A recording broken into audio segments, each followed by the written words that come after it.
موت کا کوئی وقت نہیں ہے.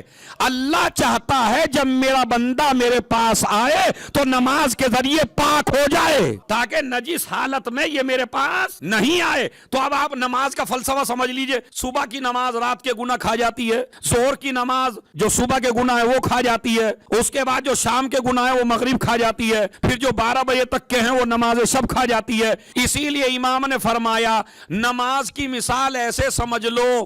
کیسے؟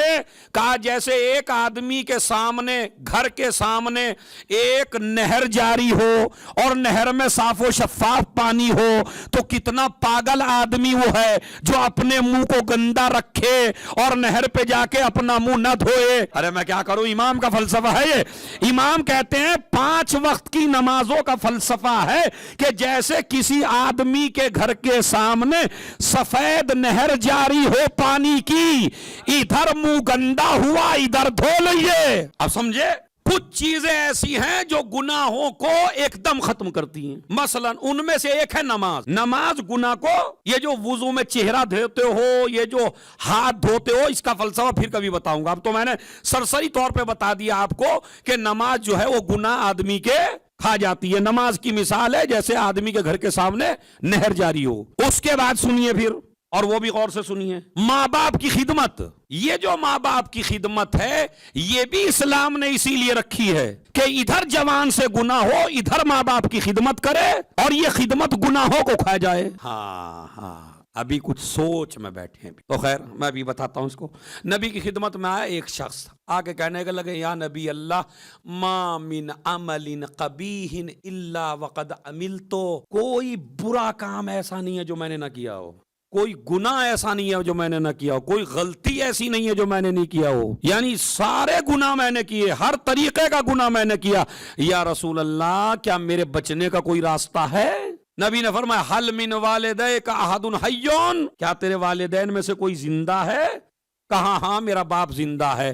کہا تو جا اپنے باپ کی خدمت کرتا چلا جا, گناہوں سے پاک ہوتا چلا جا. یہ جو ایک لقمہ بھی کھلاتے ہو نا کبھی باپ کو مما کو, اس کی طاقت بتاؤں میں آپ سے. مثلا اماں ابا بیٹھے ہیں کمزور ہیں, آپ نے دسترخوان سے لقمہ اٹھایا اپنی اماں ابا کو کھلا دیا, اس کی طاقت بتاؤں. روایت میں موجود ہے فَإِنَّهُ جُنَّةٌ مِّنَ النَّارِ لَقِّمْهُ بِيَدِكَ. اپنے ہاتھ سے لقمہ بنا بنا کے اپنے ماں باپ کو کھلا. کیوں؟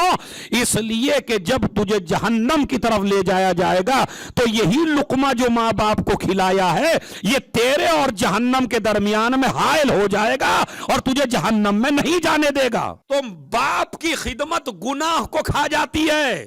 ایک مرتبہ یہ جوان چلا باپ کی خدمت کرنے کے لیے, نبی نے فرمایا کاش اس کی ماں زندہ ہوتی. لوگوں نے پوچھا یا نبی اللہ مطلب؟ کا مطلب یہ ہے اگر ماں زندہ ہوتی اور ماں کی خدمت کرتا تو گناہ اور جلدی معاف ہوتے. یہ وہ سنے جو مائیں ہیں, مگر ماں بن کے رہیے. تو ماں کی خدمت گناہوں کو اور جلدی کھا جاتی ہے. تو یہ جو ماں باپ رکھے گئے ہیں آپ کے گھروں میں, یہ بھی آپ کے گناہ کو واش کرنے کی مشین ہے. یعنی ادھر آپ سے گناہ ہوا, ادھر ماں باپ کی خدمت کر لی.